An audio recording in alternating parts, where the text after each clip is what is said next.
5 6 7 8 2 2 3 4 5 6 7 8เอาเรื่อง2 3 4 5 6 7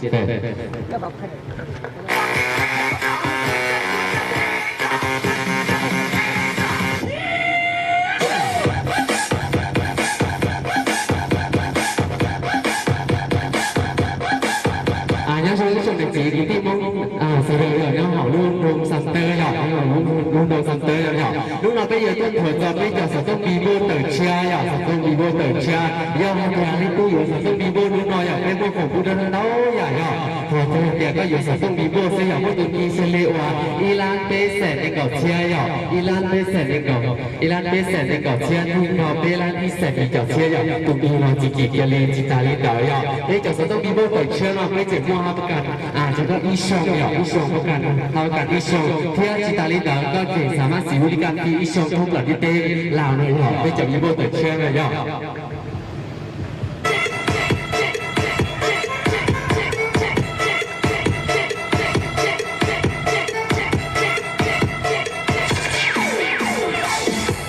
เจอเลยอย่างที่มุสเดย์จะเล่นตัวเจ็ดก็ตอบมูลละลอยก็ตอบมูลละลอยก็ตอบเชียร์อยู่สต้องต้องชิมาชิบ้าอยู่อย่างตัวโชว์อย่างนี่มันอยู่ต้นถั่วจะไม่จะต้องเติร์เชียร์นะจะต้องเติร์เชียร์ชักเลยเพื่อก่อนเติร์ชักเลยอย่างในอินเทอร์เน็ตจะสรุปสามารถใจเตาอินเทอร์เน็ตเราจีจีต่างได้เลยยิ่งใจเตาอย่างไม่จะต้องมีโบเติร์เชียร์นะจีตาลีเตาอย่างไม่จะต้องเติร์เชียร์เนาะดูสามารถสีตาเขาหลุดนั่นเราใหญ่สีตาเขาหลุดนั่นเราใหญ่สีเขาหลุดแค่คอมพิวเตอร์ว่าอะไรอย่างสีเขาหลุดไม่กันตาม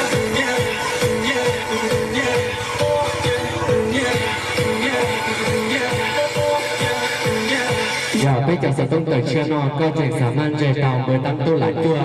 เมื่อตั้งตัวหลายตัวเที่ยหล่าอ้อเตาเที่ยชิตาลิเดอร์ไปเจ็บมหับประกันเจอก็อีชงอีชงเลยประกันเจอก็อีชงชิตาลิเดอร์ก็จะสามารถสิวลิกันฟรีอีชงทุกหลายยี่เต้ลาวเลยของเตรียมมั่วก็มั่วได้ยินทับประกันเสื้อหยอกมั่วได้ยินทับประกันเต้เซาได้ยินทับประกันเจอก็อีได้อีได้ฉะนั้นนอที่อยากมาที่เป๊ะเลยนอที่อยากที่เป๊ะที่นูเก่าเป็นตัวจัดโปรโมชั่นเห่าลูกดองซัมเต้เลยลูกดองซัมเต้ของนอย่างเปลี่ยนที่นี่จากแสดงโมงเล่งตื่นจริงก็ตอนเสียอยู่สต้องย่าลูกสิหาเราอยากเจอเนออยากเป็นมือผมกูเดินเราใหญ่ก็อยู่อีลูกสาวต้องเป็นจีเกียร์เจ้าเก่าใหญ่อยู่อีลูกสาวต้องเป็นจีเกียร์เก่าใหญ่ตีเก่าอ้อใหญ่จีตาเล็กดาวไปเจ๋งมั่วน้ำตาลูกน้ำดาวตู่หยอกมั่วโอนเกียร์ราคาพิเศษจอได้มองวีจีผ่านวีจีผ่านกีราคากีราคาเสียติดตัวเลยกีราคาเสียตีเก่าจีเสร็จเลยได้กีราคาวีจีผ่านราคาปกติราคาปกติเปรานเปเสร็จดีเก่าเชียราคาปกติเปรานเปเสร็จดีเก่าเชียถ้าชิมาดูนอเปโมโอตรงยี่ว่าออลานดีเสร็จดีเก่าเชียซื้อชิตาลินดาวเปเจมัวของกูเดินเต้าอย่างทองกูอยู่วีโบซื้ออยู่วีโบเด็กเป็นจีเกียซื้อไม่จับวีโบตัวเชียเลยอีลีโมอีโจอีลีโมอีโจโมอีโจถอยเจอเนอกิติมงสะเดยเพียงเล็กตื่นสาเตาต่อช่วงจากสาต้องชงสาต้องชงเพียงก่อเตาอยากก่ออินเทอร์เน็ตจากสาต้องดีโมก่อซื้อ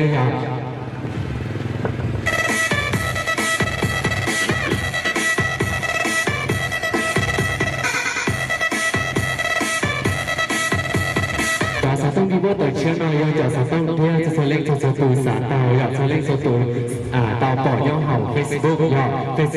ซบุ๊กเลยเห่ายูทูบไปยิ่งม้วนโฆษณาตีเก่าม้วนดังตูต่อชักเลยดูเต้ไทยดูเต้ไทยตูม้วนรุ่นเร็วอัมพัสลายอัมพัสลายตูดูภาษาอังกฤษที่เที่ยวเรือฮันเดียตูพรีซิสเตอร์พรีซิสเตอร์วีโบนอัมพัสลาย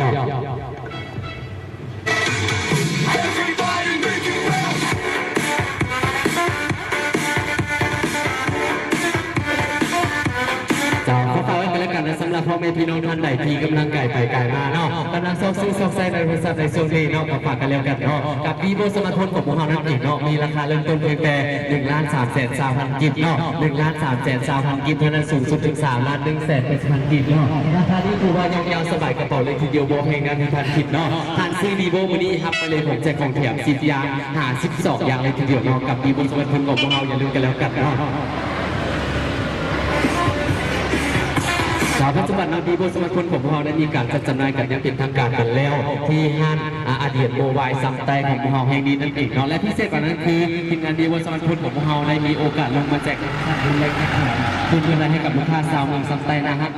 ทุกคนแห่งนี้นั่นเองเนาะมีการแจกการแถมคุณกำไรให้กับลูกค้านั่นเองเนาะนอกจากบนซื้อโทรศัพท์เอาบนซื้อโทรศัพท์ก็สามารถได้ของแจกของแถมจากหน้าบูธของเราได้เลยนะว่าจะเป็นการเล่นเกมบอลเนาะการร่วมเฮฮามวลซื้อจากหน้าบูธดีโบสมาคมของเราแห่งใหญ่ๆแห่งนี้ครั้งแรกและก็ครั้งทำอิฐในเมืองซัมไตของเขาและก็เป็นครั้งแรกเลยที่ว่าใหญ่ที่สุดในแขวงหัวพันของเขาเป็นหน้าบูธที่ว่าใหญ่อันดับหนึ่งเลยเนาะกับว่าในวัฒนเนาะกับดีโบสมาคมของเขาโดยมี3 เสาใหญ่ที่ว่า3 เสาใหญ่สุดๆเลยเนาะตรงนี้เป็นโปรโมชั่นเนาะถ้าเมื่อใดเห็น3 เสาใหญ่นี้ตั้งขึ้นแสดงว่ามันมีโปรโมชั่นรุ่นแรกแจกแถมคืนกำไรให้กับลูกค้าอีกแล้วเนาะลูกค้าท่านใดที่ว่าสนใจสามารถเข้ามาสดใสได้แล้วที่ห้างอาเดียนโมบายของคนนี้มีทุกราคาเนาะราคาเริ่มต้นเพียงแต่1,330,000 กิบเท่านั้นสูงสุดถึง3,180,000 กิบพร้อมท่านยังมีการรับประกันหลังการขายยาวนานถึง12 เดือนเลยทีเดียวเนาะอนุมัติให้ลูกค้าใช้บริการฟรีทั่วประเทศ1 ปีเลยทีเดียวโดยบนคิดค่าธรรมเนียมในแต่ทั้งสิ้นเนาะขอแต่ไว้เป็นอีโบสมาร์ทโฟนของเราและกับมีบินรับประกันจะมาพร้อมเนาะบินรับประกันของเราจะมีใบหนึ่งเนาะที่ยูจะกับลูกค้านั่นเองเนาะซื้อเดือนปีใดถือว่าถ้าว่าลูกค้าจะไปมีตัวนี้มาพอว่าเขาแจกเขาแถมอย่างแน่นอนเนาะพิเศษกว่านั้นคือสำหรับลูกค้าเก่าเราอยากได้ของแจกของแถมจากนาบุญวีโบสมาร์ทโฟนของพวกเราเนาะก็สามารถจับโทรศัพท์วีโบของทานมาเดียวเพราะว่าจะเป็นทานจะใช้เป็น1 เดือน2 เดือน3 เดือน4 เดือน1 ปีก็ยังมีการดีเนาะสามารถนำเอาโทรศัพท์วีโบของทานเราเข้ามาแลกของแจกของแถมกับพวกเราได้เลยเราจะแจกแถมคืนกำไรให้กับลูกค้านะสินค้าดีราคาถึงสเปคสูงต้องวีโบเท่านั้นพี่น้องอย่าลืมกันแล้วกันเนาะ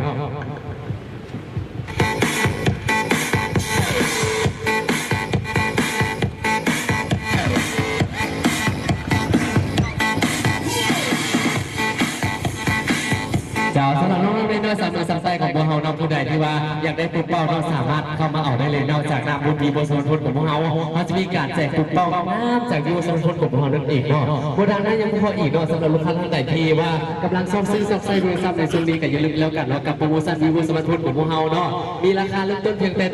1,330,000 กิบเท่านั้นสูงสุดถึง3,180,000 กิบเนาะราคานี้ถือว่ายาวสบายกระเป๋าเลยเดียวโมเพลงในทานกินเนาะทานซื้อมื้อนี้เนาะซื้อมื้อนี้ทับไปเลยของแจกของแถมหลากหลายอย่างนะว่าจะเป็นขาตั้งเนาะหรือว่าจะเป็นไม้เซลฟี่เนาะหรือว่าจะเป็นไม้เซลฟี่บอเนาะหรือว่าจะเป็นตู้ลำโพง MP3 เชื่อมต่อบลูทูธเนาะมีการแจกการแถมคืนกำไรให้กับลูกค้าอย่างแน่นอนยังโปรโมชั่นอีกเนาะยังมีกระเป๋าเป้ใหญ่ๆเนาะกระเป๋าเป้ใหญ่ๆแล้วก็ยังมีอีกก็คือว่า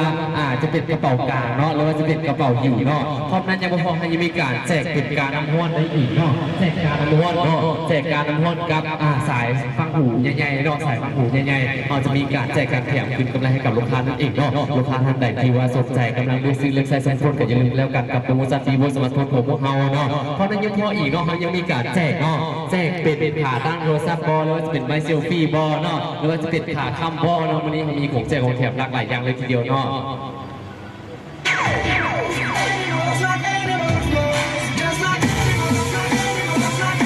เจ้าของนั้นยังพอเนาะเดียดฮอนแบบนี้เนาะเดียดฮอนแบบนี้ฮับไปเลยทั้งห้องงามจากวีโบสมาร์ทโฟนของพวกเราไปใส่ได้เลยเนาะ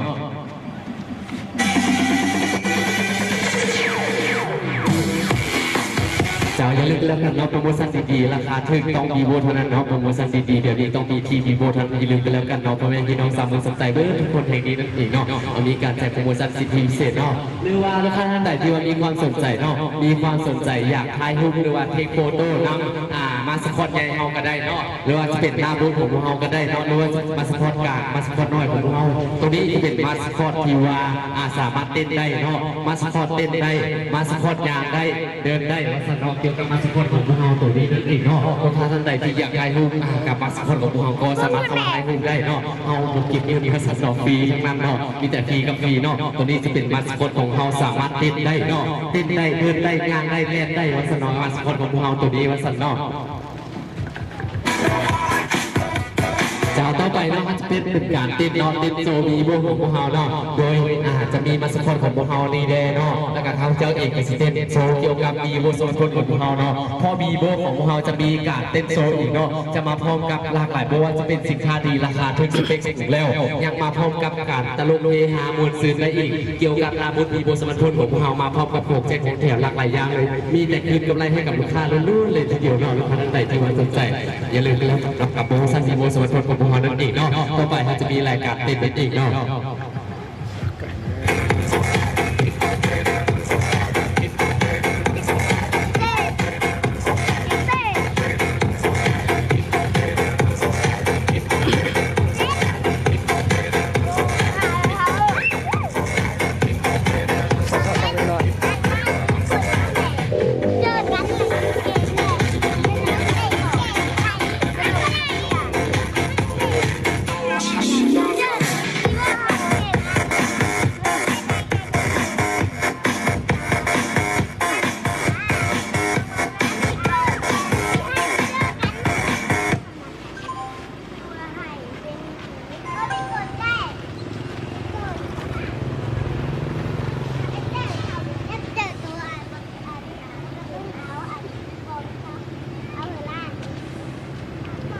ต่อไปจะเป็นรายการเต้นเนาะรายการเต้น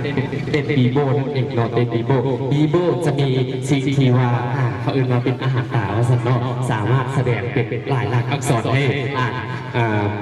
พ่อแม่พี่น้องได้เบิ่งได้ชมเลยทีเดียวเนาะกับบีโบโซนคนของเราแต่เสียทีอย่างเดียวว่ามาครั้งนี้เนาะมาครั้งนี้มีพนักงานหน่อยเนาะถ้าว่าพนักงานหลายอาจจะอลังการกว่านี้อีกว่าสันเนาะแต่ว่าเราเป็นอย่างเราเจ้าเองก็สิพยายามตั้งใจเนาะเกี่ยวกับรายการแสดงนอกจากในการแสดงให้ลูกค้าได้เห็นได้ส่งตรงกับมีโบสถ์ของพอนั่นเองเนาะว่ามีดีแบบใดเลยว่าสมมติ